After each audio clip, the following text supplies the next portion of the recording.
Thank you for watching Lango News Channel.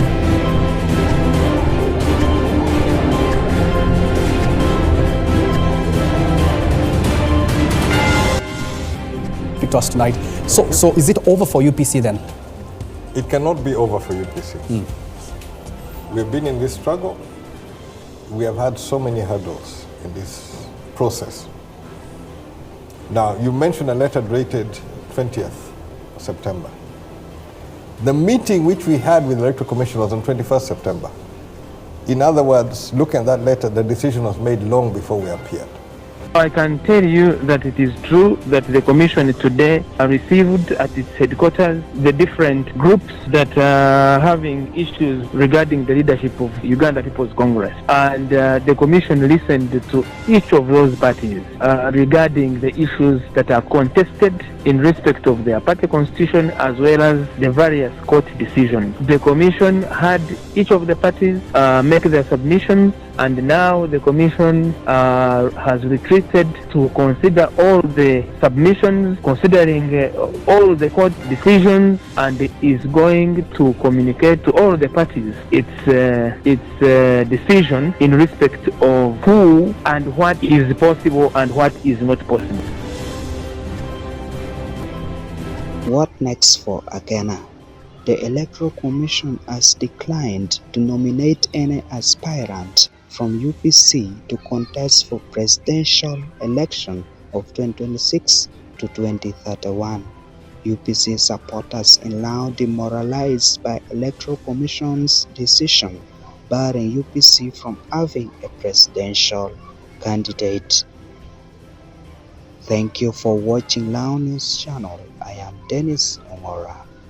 Jimmy Akena Obore, Joseph Osheno, Dennis Adin Enap, and Peter Walobiri were all seeking recognition of the Electoral Commission of Uganda, and some of them hoping to be nominated flag bearer of the party, but their dreams are shattered. The Commission's chairman, Justice Simon Byabakama Mukenyi, ruled that none of the four rivals meet the requirements for carrying the party flag to contest for the highest office in the country.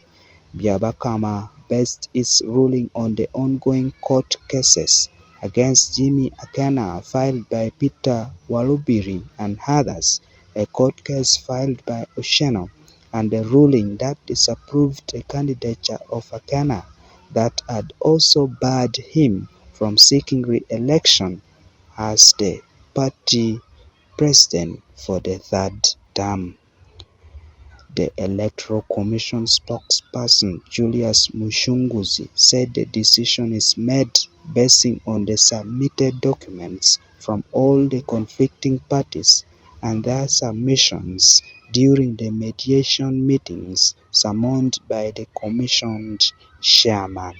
Akena, who sounds both frustrated and yet a bit hopeful, claimed he is being fought by NRM regime in Lao.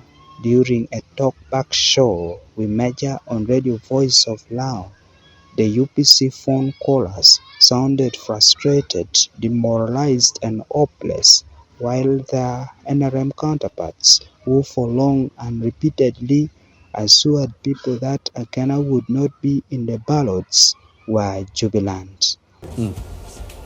We've been in this struggle. We have had so many hurdles in this process. Now, you mentioned a letter dated 20th September. The meeting which we had with the Electoral Commission was on 21st September. In other words, looking at that letter, the decision was made long before we appeared. Now, UPC finds itself in an election where we prepared, we have organized ourselves, we have fielded candidates who have been accepted by this very Electoral Commission. Right. And all of a sudden, at the last hour, we have collected the signatures, we had the hurdles, we cleared the signatures, my signatures are cleared, and then now we get this pronouncement. On the eve of the nomination, where am I supposed to find the commissioners to bring these matters up? There are issues which are there, but how do we address it? Clearly, throughout this struggle or throughout this process, my candidature has been fought, but I am determined to make sure that the needs of the people of Uganda, which I hope to articulate in this campaign, will be presented. You're now racing against time because nomination begins tomorrow. Do you think you'll still make it? The process is now, because I now have to deal with the Electoral Commission, I have to deal with court. What time do I have? We submitted our signatures weeks ago. At the first opportunity, I think we're the second day. For the first time, and there's an elderly gentleman in Kabale, Odong, he's known by Odong. He mentioned to me that, what do you expect?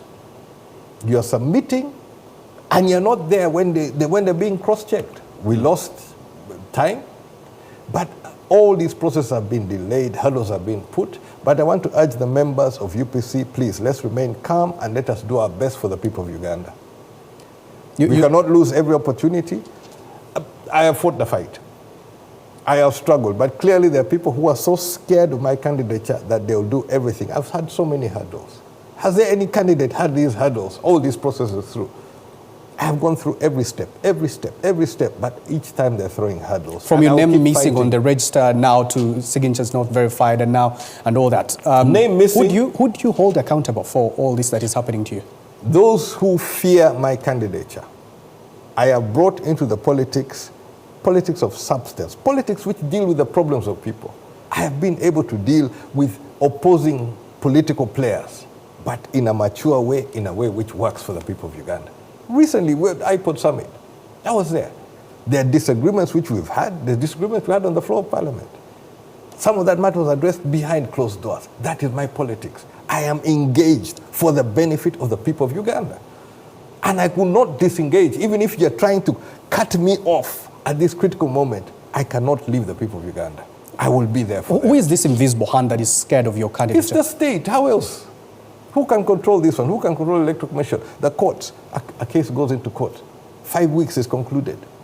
We have cases of UPC which have been there since 2009, have not been concluded. Ocheno is crying, he keeps on crying on your program since 2021. But there are cases which predate that one.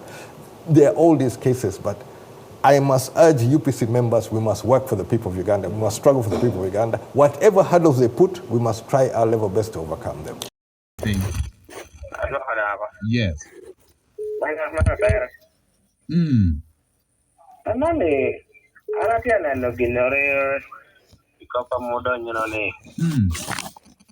Okay, mana machela bere fon gum to 12 boro fat be dak in wodo gimero bino jengi wacha around the releasing bucket. Ento ngorna tie ne yunge akana do mi pechum. Yen ti jamu magana tiana ne akana no bere fon back up to 12 bang chum bi tie chum ita UPC. Ame kadong ko ni akana dong pe an pa jang ka pe binu bere fon gor farbo candidate committee chuita UPC position or ke kan yen biro ke lo ka papol pala charo la otang gi kere gen gi disuti kom ame no ando ne jawa ne kare te jole le won komyo ko do ko ni jawa pe ame ko mi do jonan ka plan b well, I can you kind of line that you know where can you at my deck? A boy, the 12. A boy. Hello. I don't manage a boy about. Oh, you make it down. Now don't well. A boy, a boy. One cover one of the Koboba, one of Kobo Peporno, one of you go there, can I pass you? You're in the dead, Pilang and the Carrier, Yamir Moda. I'm not going to walk up in Langin. You're when I walk out like I made down with you, your mother, when you're a bit Jaming, I'm going to Bible. You're a bar, a big pig. So I'm a Johnny, you know, one and the two bang and make him more. Not coming, you don't more there. So one do quarrel. Not the go, you can go on 7. So one I think what you are better, you that what you in a joke and I have to root. Hey, I don't know. Sure, I get a picture on the photo, come make one UPC, you nation, Manuki Mere, Again, it is at the one, you know, we put it strong in about tag guinea. The little get like wet. Opoyo. And get a camera for the Gikarom, my Pecada Jorotino. You don't get it. Why you tap me to 12? Hello? Hello? Manager, Yes. I put a bag. Opoyo, ba?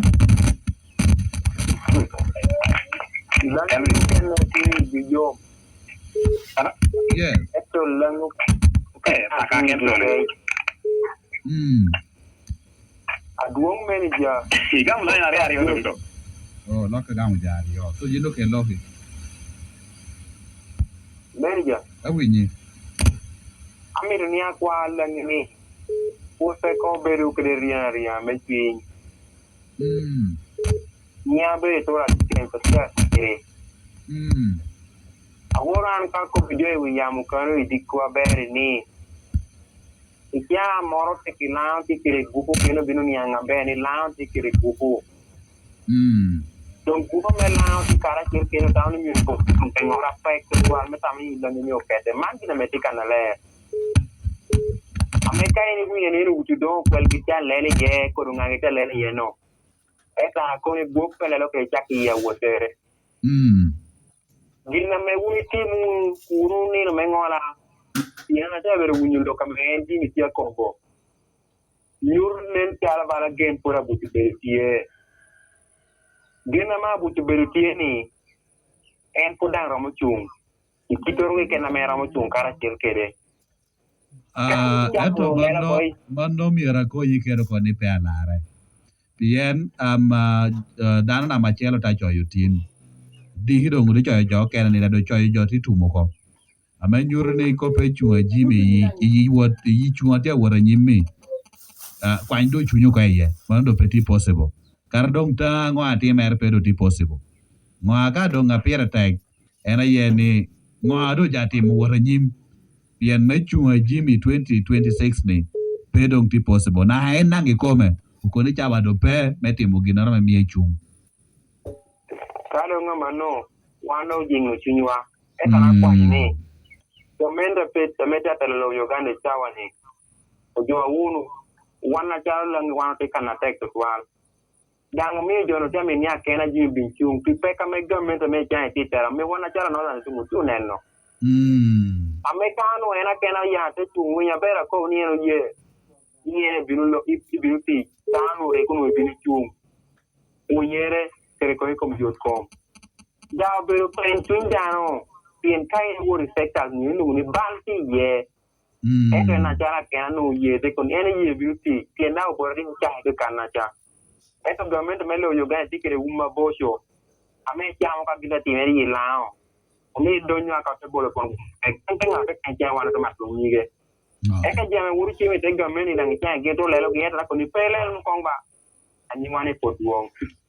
Boyo to 12. Hello? Yes. Opoy donyo. Opoyo megidang. Mango loro. Yes, Solomon. Jani kawano meyo. Ona budi mi tam.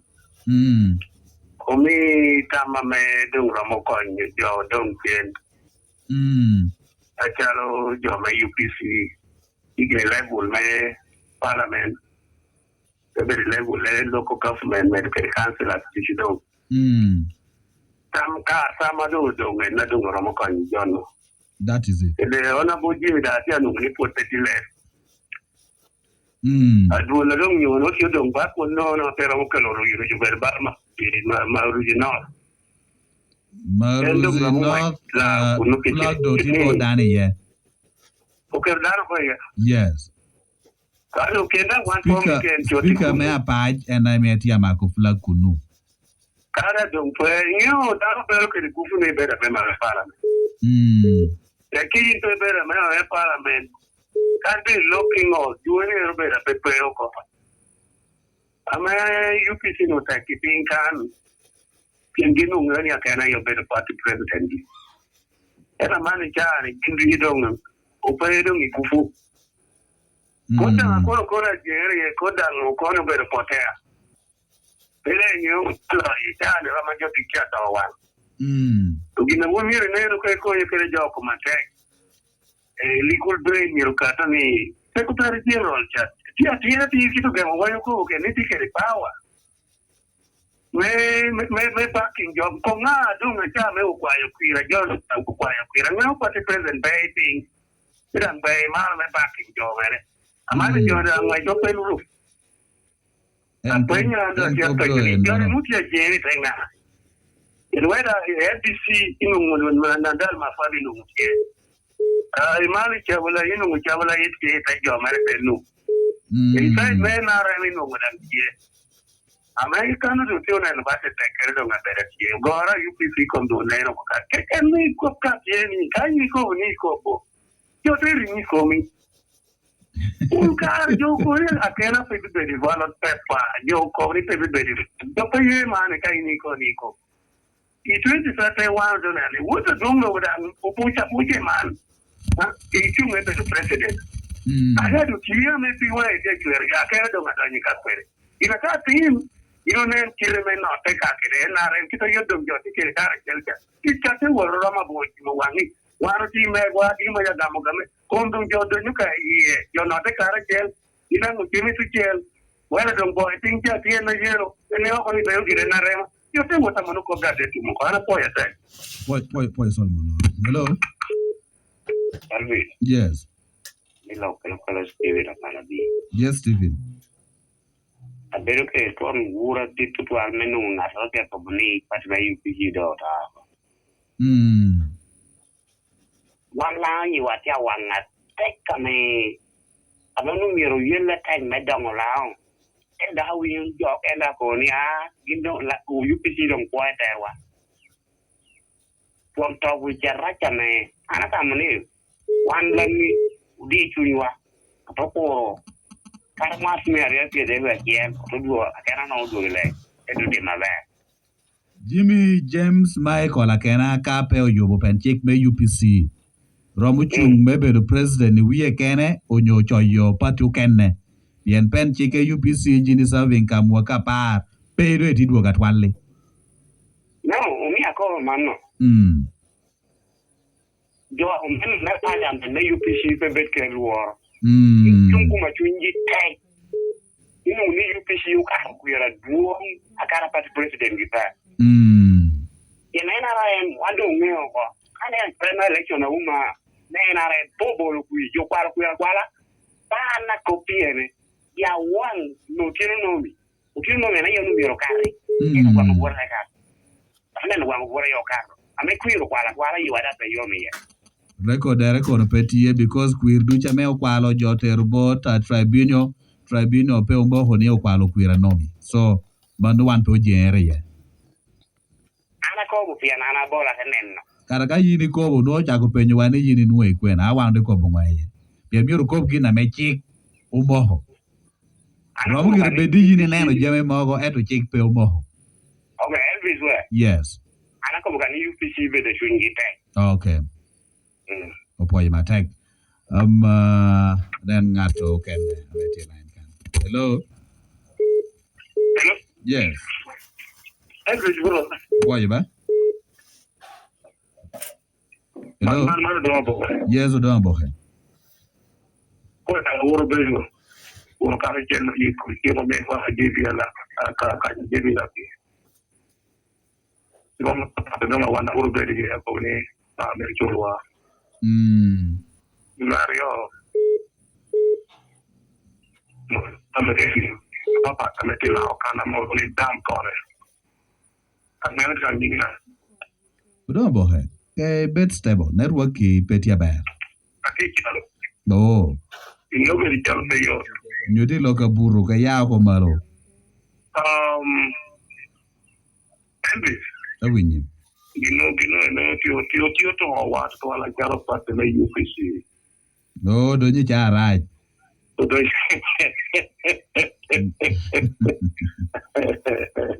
Ale Elvis. Gino no kai win pe win ya da.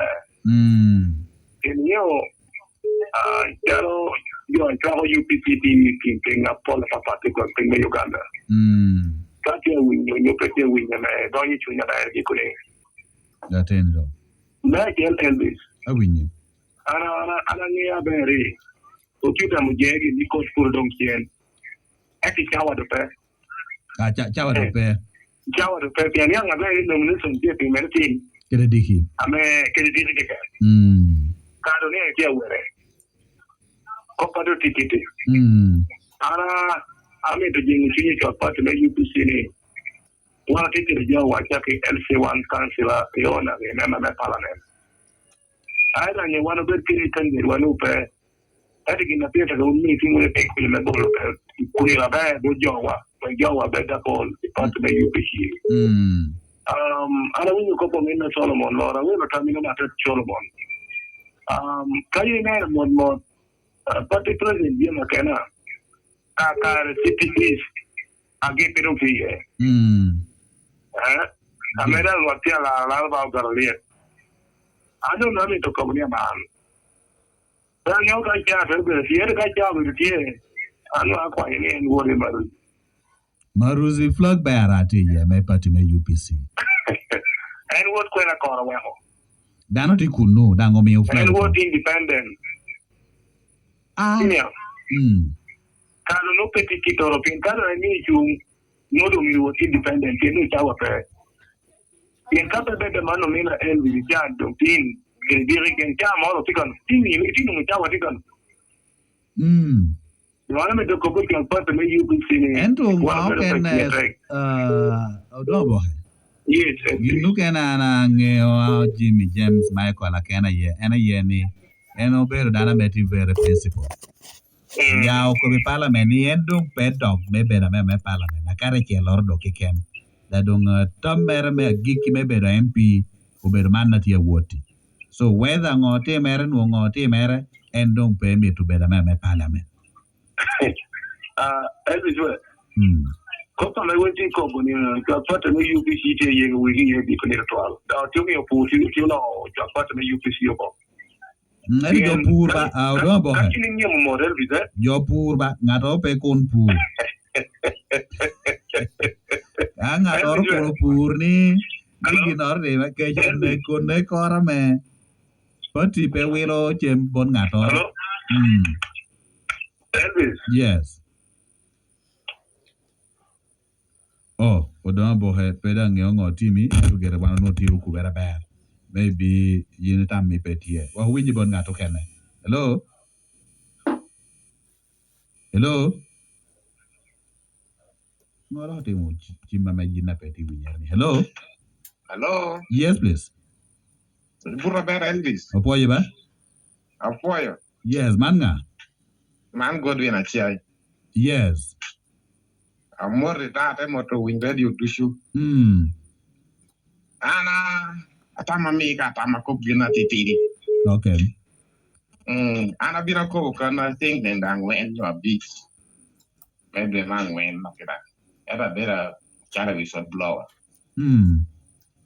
Abina ko kumko achata cholesterol. Ame no aneno.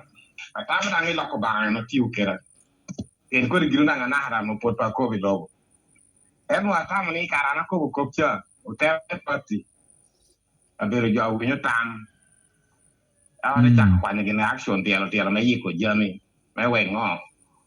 Jami wata there. That Elvis, you never following your tell are koma.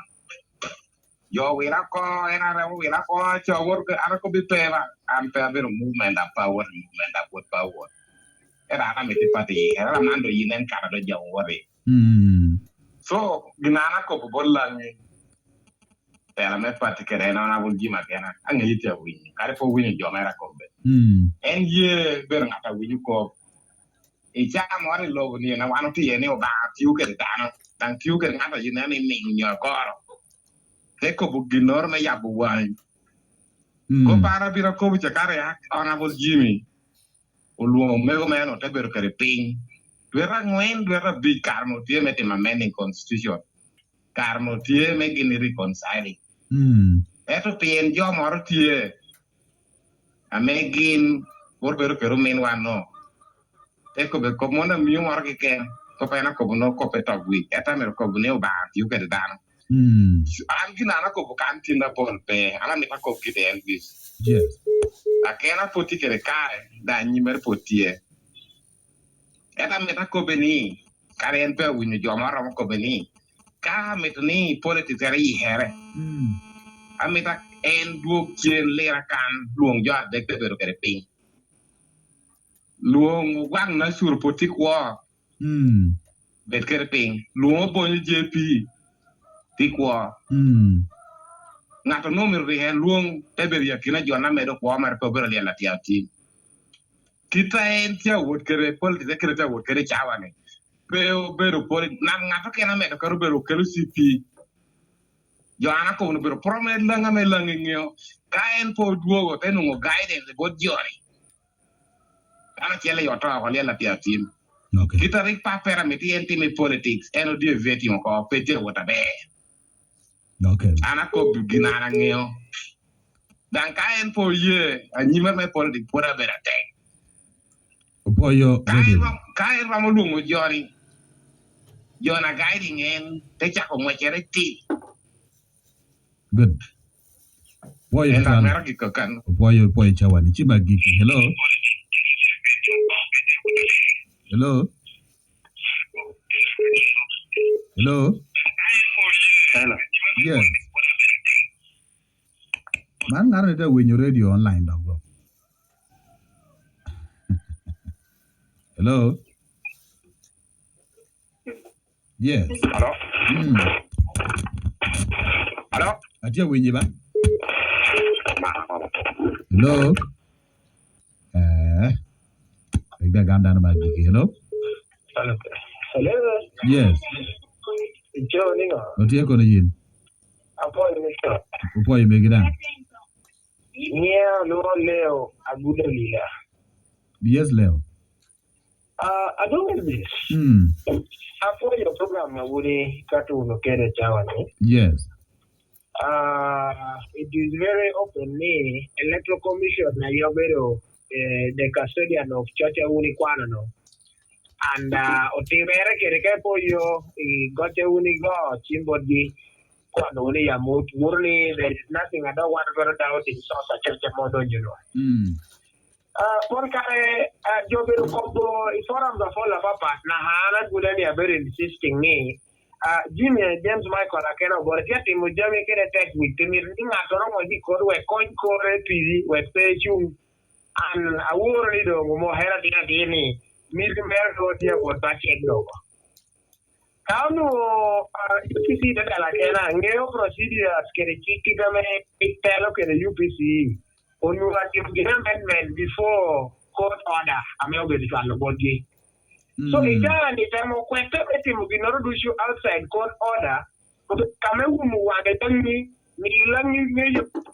I don't know, Scotland, I don't know, Gratia Chung, okay, I go on to pay a chungi. But no, we're the planning way back in time. I don't know this. Don't get my UPC medong Timothy.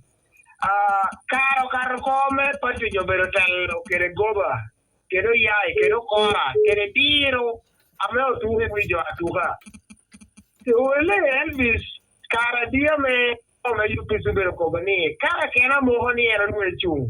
Ma che però, a chiara duca copi, a chiara nominando tutti in tutti. E poi io dico?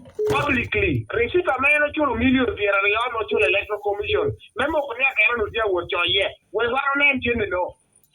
Memmo con i coperno con un gobaperie, you want to see 20 million receipt clearance in the Electoral Commission.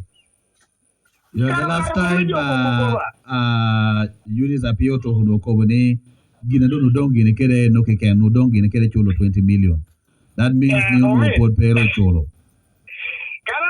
Actually, make a parties I do to make you call way back in time and then receipt DTM is cleared and it is stamped. I mean stamped Electoral Commission board DE memo condition is cleared and they are paid. Now make a carry it or the awareness. Even to show people and when is the domination ending? Probably in a real boy, it was Leo Chawa Tubocom. Ana apoya legal. Poye mateka winjo radio we hugiki kan pinatino ba me polo mede kede woki.